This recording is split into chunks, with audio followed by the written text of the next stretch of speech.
Assalamualaikum warahmatullahi wabarakatuh. Kenalkan, nama saya Zulkifli, NIM 22087201 dari Prodi Pendidikan Kepelatihan Olahraga. Di sini saya akan menganalisis permasalahan pendidikan di Indonesia.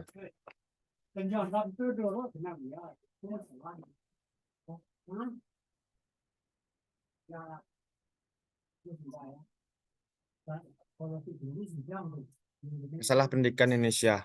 Yang pertama, pendidikan karakter yang belum matang untuk siswa membuat para siswa melakukan perilaku menyimpang seperti kasus perundangan, menyalahgunakan obat terlarang, dan perilaku asusila lainnya. Yang kedua, keterbatasan pemerataan jumlah guru terampil hingga daerah terpencil. Yang ketiga, masih banyak ditemui pemungutan liar di lingkungan sekolah, baik dari pihak sekolah maupun guru terkait. Yang keempat, sarana dan prasarana yang tidak memadai.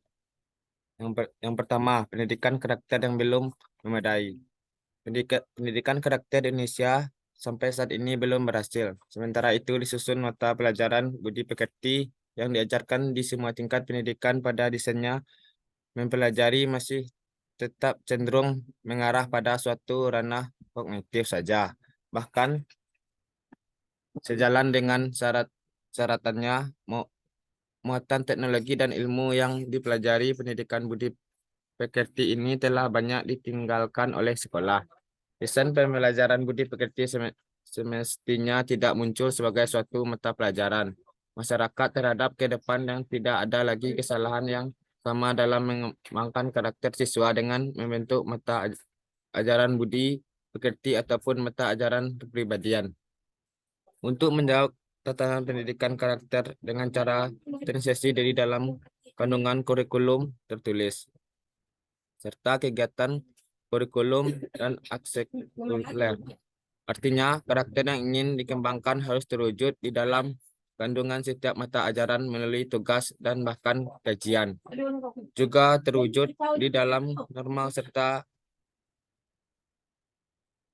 akademik. Selain itu, sekolah perlu mengembangkan kurikulum yang selama ini dianggap tersier, yaitu kegiatan core kurikulum dan eksternal kurikuler. Tambahannya, pendidikan karakter imbuhan masyarakat tidak dapat terjadi dalam waktu yang singkat. Dalam bentuk spontan mata ajaran diawali di tengah ataupun di akhir saja. Namun pendidikan karakter harus menyeluruh dan berkelanjutan. Selain kurikulum ini diterapkan, kandungan yang memuat pendidikan karakter akan juga tetap dilaksanakan. Yang kedua, keterbatasan penyebaran jumlah guru terampil hingga di daerah terpencil. Kurangnya tenaga pendidikan di pendalam karena sulitnya mencari pengajar yang mau mengajar di daerah terpencil dan sangat jarang sekali orang sarjana mau menyumbangkan jasanya untuk mengajar di daerah pedalaman. Padahal masing-masing orang mempunyai hak untuk berpendidikan. Akan tetapi, pemerintahan tidak membagi rata tentang pendidikan yang baru lulusan sarjana hingga banyak lulusan SMA terpaksa dianggap menjadi pengajar di daerah tersebut, walaupun belum memenuhi pendidikan di dalam perkuliahan. Dikarenakan lulusan sarjana tidak ada yang ingin mendidik di daerah terpencil.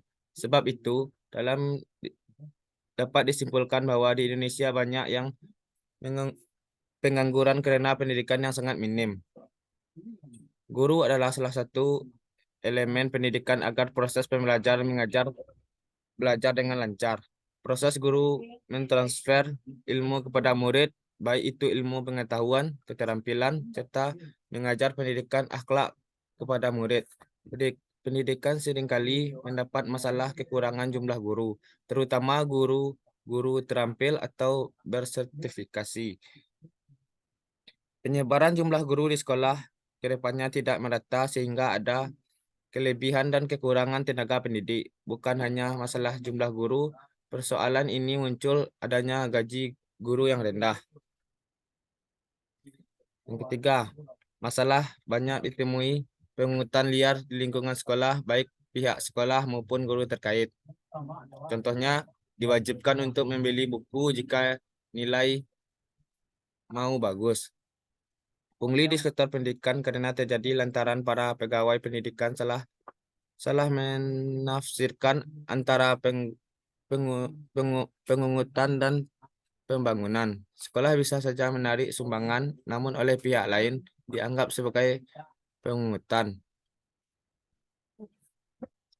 Menerima banyak aduan terkait hal ini hingga sebanyak diantaranya lebih ditindaklanjuti. Menurut Sabar, kasus pengungutan di sektor pendidikan yang diindeks lanjutkan berarti dengan masalah pihak sekolah yang menerima pungutan. Kalau ditinjau ada yang dikembalikan siswa untuk membayar sumbangan sekolah.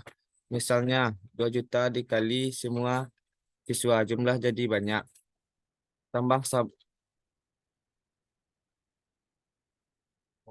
dan yang keempat, sarana dan prasarana yang tidak memadai menunjukkan kegiatan belajar mengajar yang kurang memadai. Contohnya, di beberapa sekolah masih bisa ditemui bangunan atau meja, kursi, dan papan tulis yang sudah tidak layak dipakai. Apakah penyebab kurangnya sarana dan prasarana pendidikan di Indonesia? Salah satunya yang mempengaruhi sarana dan prasarana pendidikan yang kurang merata di sekolah adalah kurangnya koordinasi antara pemerintah pusat dan pemerintah daerah.